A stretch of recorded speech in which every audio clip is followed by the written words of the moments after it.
Joining us here at noon today, I'm Julia Moffett here with meteorologist Sean Ash.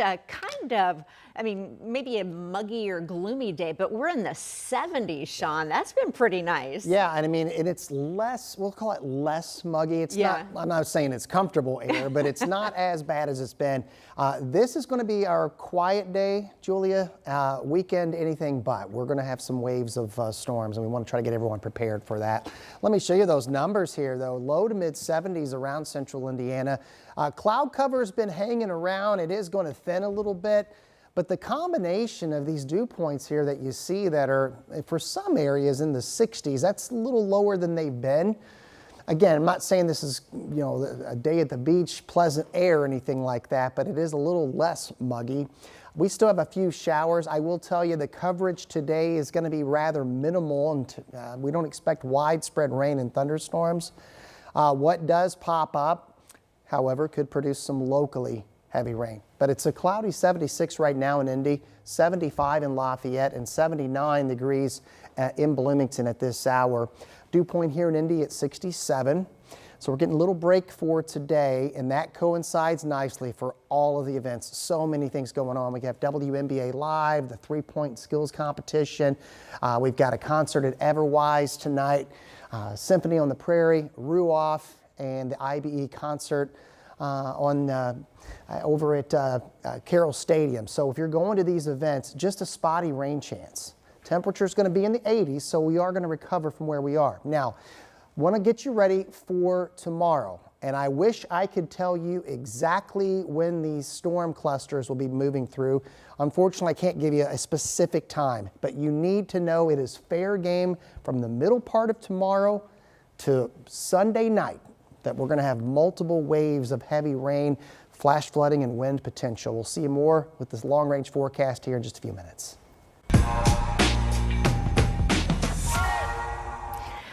All right, Sean, thank you. Well, as we've talked about for a while now, big weekend for us here in Indianapolis. The WNBA All-Star weekend finally here. And yesterday we learned that Caitlin Clark will not participate in tonight's three-point contest or tomorrow's All-Star game. But we do now know the Indiana Fever guard Lexi Hull will replace Clark in the 2025 WNBA Starry three-point contest. Hull currently has the fourth highest three-point percentage in the WNBA, so I think she'll do just fine.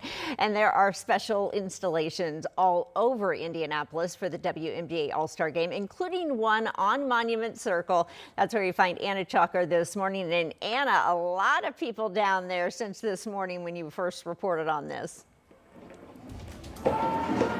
There is, Julia. At 5 o'clock, I was the only person down here. Now we've got hundreds. I'll step out of the way really quick. People are filing in here. We're on Indy's home court this morning. This is on Monument Circle to Georgia Street. We've got basketball, we've got music, we've got games. I will say, if you're going to come down here, this is a free event, so you should come down. But I need to let you know that the basketballs are sensitive because our own Brandon Schaff broke a basketball. It popped. So it's a souvenir now. It's really funny that these have started to pop, so just be aware while you're out and about. But I think, we've been out here all morning. I've been waiting all morning. We knew they hit the basketballs from us earlier today. So I think it's time for us to play some hoops this morning. We'll see how well this goes. It's one-handed. I'm going to maybe try to hit the Fever one. Good luck for us. Let's see how this goes. I'm going to also try not to hit this kid. Let's see. This isn't going to go well. Yep, told you. So, the reason, thank you. There's a lot going on here, let me tell you, but there's a reason I'm on this side of All-Star Weekend and not playing, but that is A-OK. Indy's home court open all weekend long here for free. Doors open at 10 o'clock here. So much going on. We'll have another look at everything coming up at 12:30 because there's so much to the circle. Also over on Georgia Street, we've got the orange carpet this morning. A big afternoon ahead with All-Star Weekend as all these fans are filing in.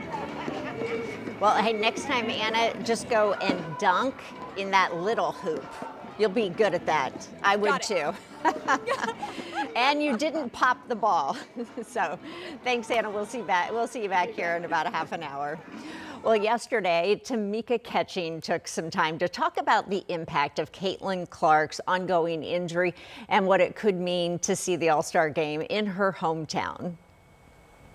I mean, it sucks, right? We're here in Indianapolis, and you want to be able to be well represented with all the players that got selected.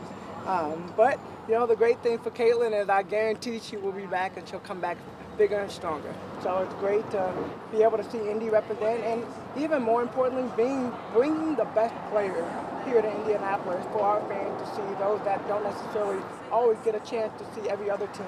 They get to see the best players in the world right here in Indianapolis. The WNBA three-point contest and the skills challenge is at 8 o'clock tonight, of course, at Gainbridge Fieldhouse. The All-Star game tips off Saturday night at 8:30. And of course, we know local stores have been getting in on the spirit of the WNBA All-Star weekend. We stopped by the shop where they print and come up with their own clothing for sports and other events in Indianapolis. So from shirts sporting Caitlin Clark and her number to Indiana basketball, and even their own All-Star shirts, they say everyone coming in has been really excited for another big basketball weekend in Indy. And if you'd like to get in on all that fun, here are some of the big All-Star events that you'll want to know about. So that WNBA Live is a two-day fan festival that kicked off this morning. That's where you see Anna down there, and also that goes on into the convention center. And we mentioned the three-point contest and skills challenge. That's tonight at Gainbridge. And then Fever Fest gets underway tomorrow at the Everwise Amphitheater. And of course, the All-Star game tomorrow night. And we know that safety continues to be top of mind, especially as we head into an eventful weekend. So now police, they have been talking about stepping up their patrols for weeks now. And this does come after several shootings in the heart of our city, including that mass shooting over July 4th weekend.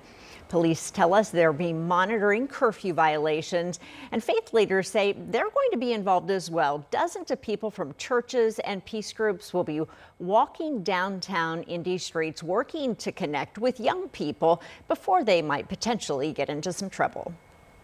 Our goal, as all of us come downtown on Saturday, is to help diffuse any potential conflicts among juveniles and young adults. Our officers appreciate the help, and more importantly, our kids, our community appreciate you all and what you do for us every single day.